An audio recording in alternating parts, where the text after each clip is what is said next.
अब इसमें बोल रहा है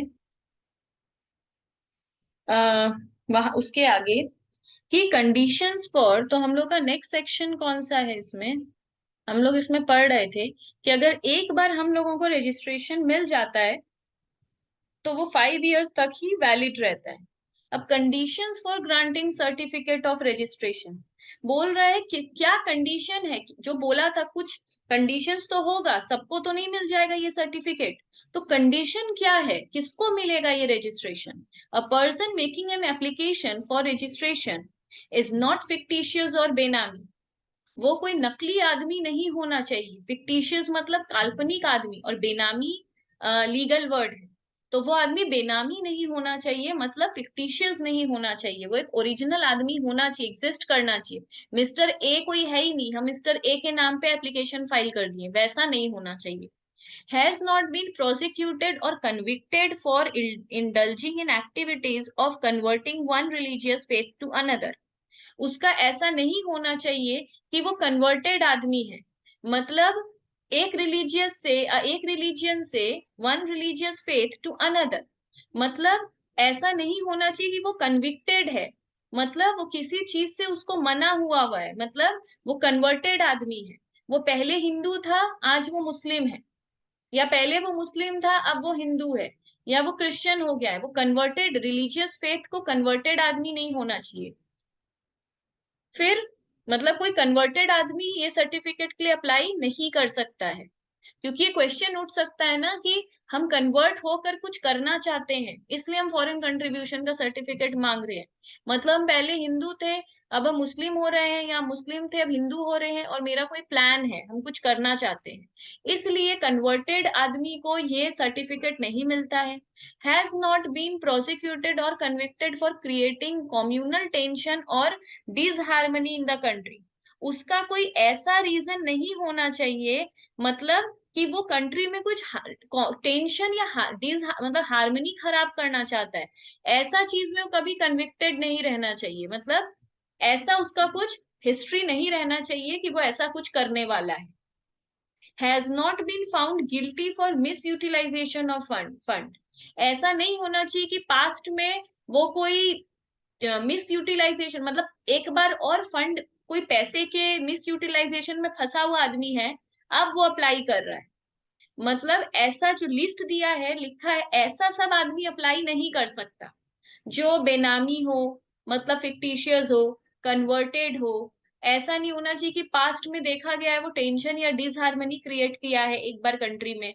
जैसे ऐसे ही एक प्लेन के अंदर बोल दिया कि इसमें ये प्लेन तो हैक होने वाला है, जबकि ऐसा कुछ होने ही नहीं वाला है। वो कम्युनल टेंशन और डिसहार्मनी क्रिएट कर रहा है, वो आदमी को तो जेल होगा ऐसा बोलने पे। तो जैसे फेसबुक में कोई लिख दिया है कि हमको तो पता है कल यहाँ पर अटैक होने वाला है, ऐसा कुछ जो करता है वो डिसहार्मनी क्रिएट कर रहा है। तो पूरा फेसबुक में जितने लोग हैं, जितने तक वो मैसेज जाएगा, सब डर जाएगा, टेंशन क्रिएट होगा। ऐसा सब हिस्ट्री वाला लोग अप्लाई नहीं कर सकता। जिसने फंड मिस यूटिलाइज किया है वैसा आदमी अप्लाई नहीं कर सकता। Is not engaged in propagation of violent method to achieve its end. वो कुछ ऐसा प्रोपेगेशन मतलब प्लानिंग प्लॉटिंग करते टाइम ना पकड़ा गया हो, कि वो कुछ अजीब सा काम वायलेंट मेथड करते हुए पकड़ा गया है। एंड मतलब गोल, कुछ ऐसा अपना उसका गोल था कि वो कुछ प्रोपेगंडा था उसका, प्लानिंग था कि वो कुछ वायोलेट मेथड यूज करता है, ऐसा आदमी नहीं होना चाहिए। Is not likely to use foreign contribution for personal gain. वो उस पैसे को उससे अपना पर्सनल चीज नहीं करेगा, मतलब कह सकते सिंपली अपना पर्सनल चीज, मतलब किसी बिजनेस के लिए ले रहा है या किसी यूज के लिए ले रहा है, ठीक है। फॉरेन किम किसी आदमी से अपना पर्सनल चीज क्यों लेंगे? तो वो नहीं ले सकते, कह सकते घूस type, bribe types. Has not follow the provision of this act. जो आदमी इस एक्ट को फॉलो नहीं कर रहा है वो अप्लाई नहीं कर सकता। Has not been prohibited from accepting foreign contribution. वो आदमी प्रोहिबिटेड नहीं होना चाहिए, मतलब सेक्शन 3 और सेक्शन 9 में मेंशन्ड नहीं होना चाहिए। The person making an application for registration has undertaken activities for the benefit of society for which the foreign contribution is proposed to be utilized. जो भी एप्लीकेशन कर रहा है वो उसका सोसाइटी में कुछ बेनिफिट होना चाहिए। मतलब वो कोई बिजनेस कर रहा है जिससे हमारा कंट्री का जीडीपी बढ़ेगा, या वो हो सकता है कोई एडुकेशनल सर्विस दे रहा है जिससे एडुकेशन आगे जाएगा। कुछ ऐसा उसका होना चाहिए जिससे सोसाइटी को बेनिफिट होना चाहिए, तब वो फॉरेन कंट्रीब्यूशन एक्सेप्ट कर सकता है, मतलब ये अप्लाई कर सकता है application. The person making an application has prepared a reasonable project for the benefit of the society, जिसकी जो प्रॉपर प्लानिंग बता रहा है कि देखो हम इसलिए एप्लीकेशन कर रहे हैं क्योंकि अगर हम फॉरेन कंट्रीब्यूशन लेने लगेंगे तो कंट्री को ऐसे ऐसे फायदा हो। उसके पास कोई रीजनेबल प्रोजेक्ट होना चाहिए, कोई प्लानिंग होना चाहिए जिससे कंट्री को फायदा हो। सिर्फ बोलने से नहीं होगा कि हम जो कर रहे हैं वो कंट्री को फायदा दे। एक प्रॉपर प्रोजेक्ट होना चाहिए।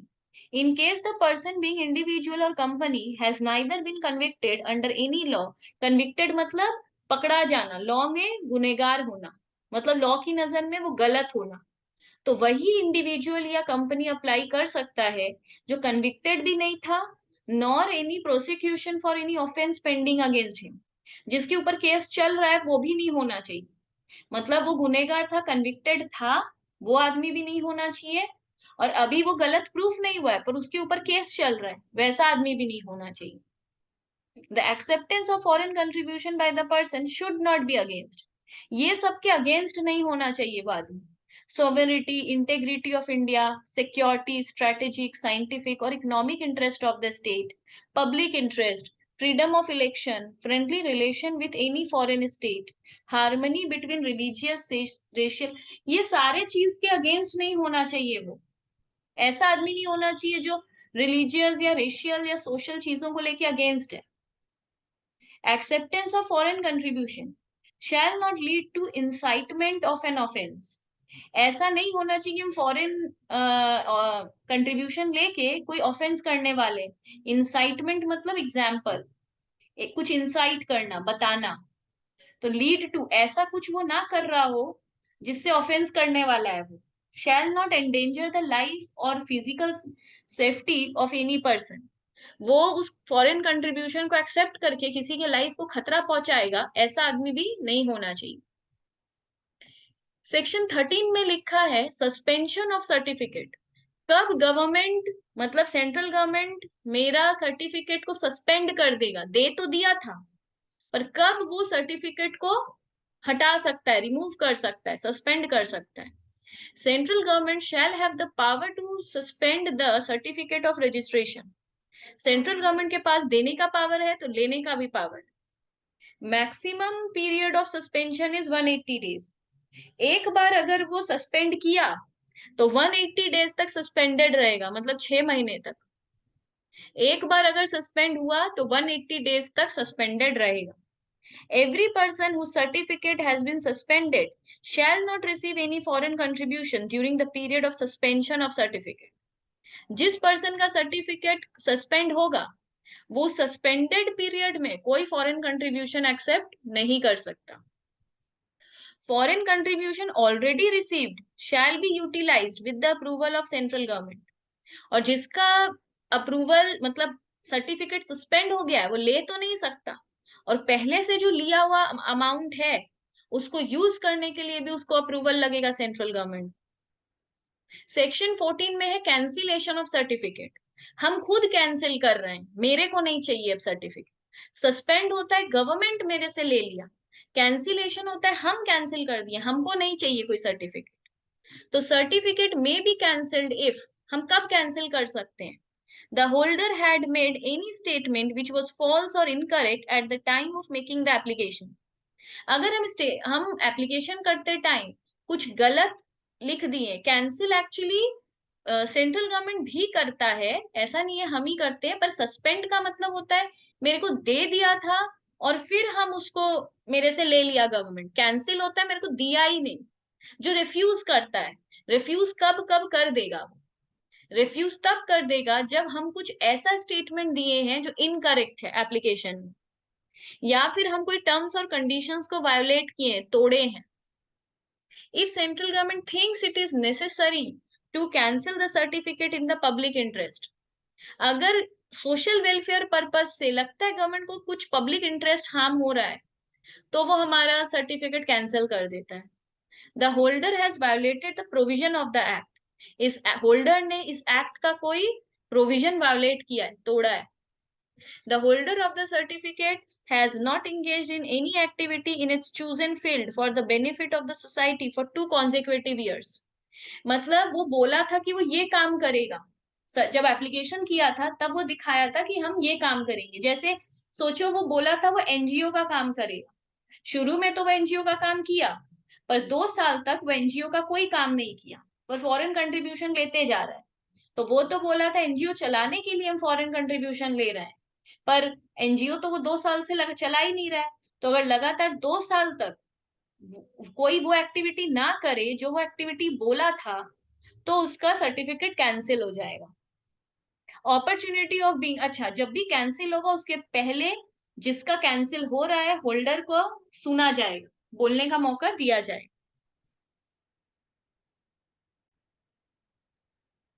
ये है surrender of certificate. Section 14A कहता है सरेंडर ऑफ सर्टिफिकेट, मतलब अपना सर्टिफिकेट खुद छोड़ देना. तो हम लोग पढ़े हैं पहले सस्पेंड. सस्पेंड होता है हम कुछ गलत किए हैं जिसके लिए मेरा 180 दिन के लिए सस्पेंड हो गया, हम फॉरेन कंट्रीब्यूशन यूज नहीं कर सकते, यूज करना है तो प्रायर अप्रूवल लगेगा, और नया कंट्रीब्यूशन बाहर से ले नहीं सकते. कैंसिल होता है कब मेरे को मिलेगा ही नहीं.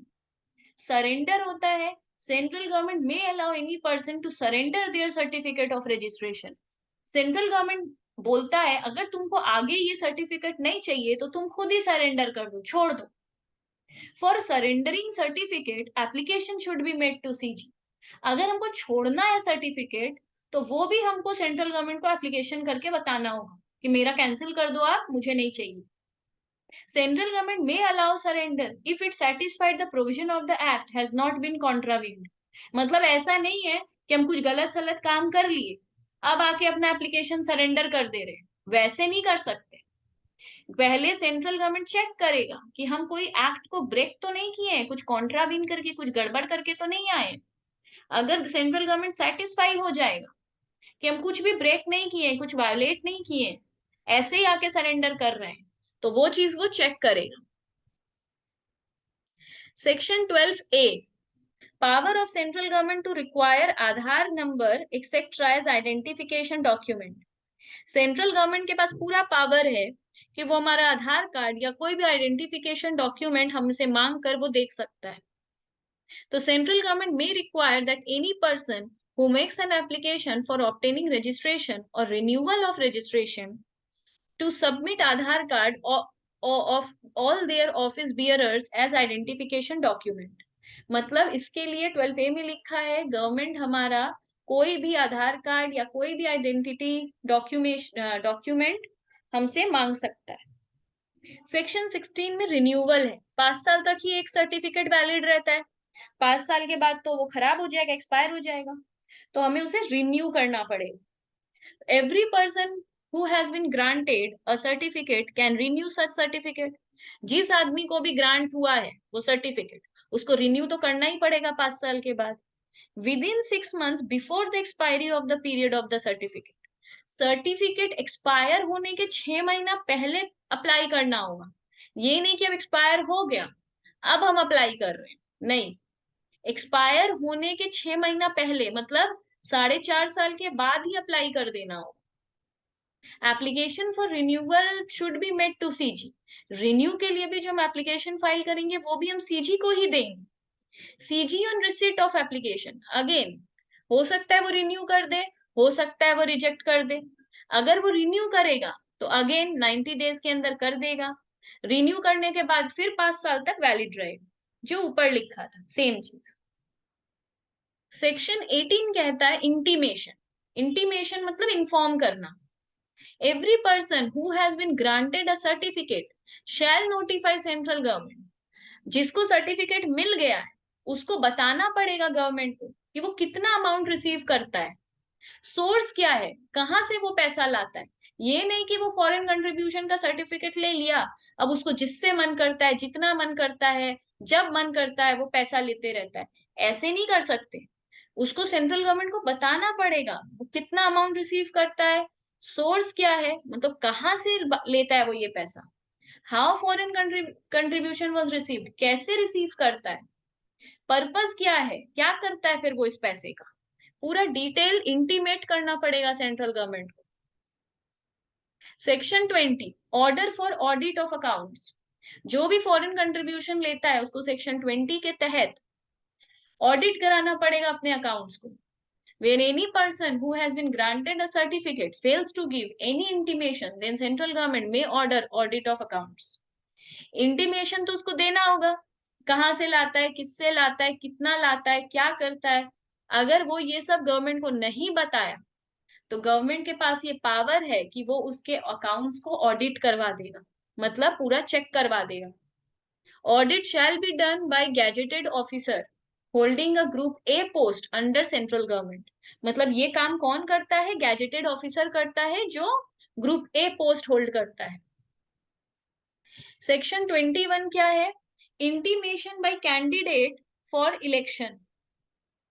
Every candidate for election who had received any foreign contribution at any time within 180 days immediately preceding the date, अगर देखो कैंडिडेट फॉर इलेक्शन को फॉरेन कंट्रीब्यूशन लेना मना है, प्रोहिबिटेड है, पर वो गवर्नमेंट से डेफिनेटली परमिशन लेकर एप्लीकेशन करके जो भी पूरा प्रोसेस पड़े उसके थ्रू वो ले रहा है।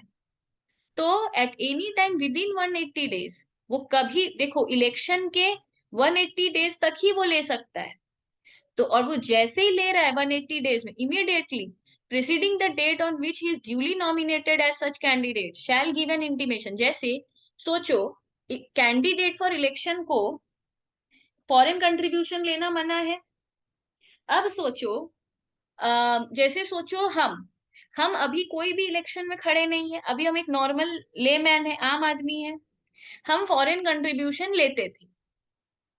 अब क्या हुआ, हम अचानक से एक इलेक्शन लड़ने वाले हैं, हम एक इलेक्शन के लिए फॉर्म भर दिए हैं, अब हम इलेक्शन लड़ने वाले हैं। पर मेरे पास तो हम तो पहले तो हम इलेक्शन के कोई नहीं थे, हम एक आम आदमी थे, तो पहले तो मेरे पास सर्टिफिकेट था, पहले तो हम कंट्रीब्यूशन लेते थे फॉरेन से। अब हम कैंडिडेट हो गए हैं इलेक्शन के, अब हम इलेक्शन का फॉर्म भर दिए और हम इलेक्शन में खड़े होने वाले हैं। तो जब हम जब हमको ये बात, जब हम नॉमिनेट हुए कैंडिडेट की तरह, मतलब जब नॉमिनेट होते हैं ना कैंडिडेट की तरह, नाम आता है कि आप इस बार के नॉमिनेटेड हो, आप वोट ले सकते हो, आप इसके लिए खड़े हुए हो चुनाव के लिए। तो जिस दिन मेरे को ये नॉमिनेशन मिला उस दिन से 180 दिन पहले तक मेरे को, मतलब 180 दिन के पहले तक मेरा कोई भी कंट्रीब्यूशन लिया हुआ नहीं होना चाहिए। मतलब every candidate for election who had received any foreign contribution at any time within 180 days immediately preceding the date, immediately preceding the date मतलब 180 दिन के just पहले, on which he is duly nominated as such candidate shall give an intimation about the details of foreign contribution to central government। जिस दिन हम election में खड़े हुए उसके जस्ट पहले का 180 दिन में हम कितना फॉरेन कंट्रीब्यूशन रिसीव किए हैं, मेरे को उसका डिटेल सेंट्रल गवर्नमेंट को देना होगा। मतलब अगर हम आज मेरा नॉमिनेशन में नाम आया है कैंडिडेट में, तो आज से 180 दिन पीछे, मतलब 6 महीना पीछे, 6 महीने तक हम जो भी फॉरेन कंट्रीब्यूशन एक्सेप्ट किए हैं उसके बारे में मेरे को गवर्नमेंट को बताना होगा।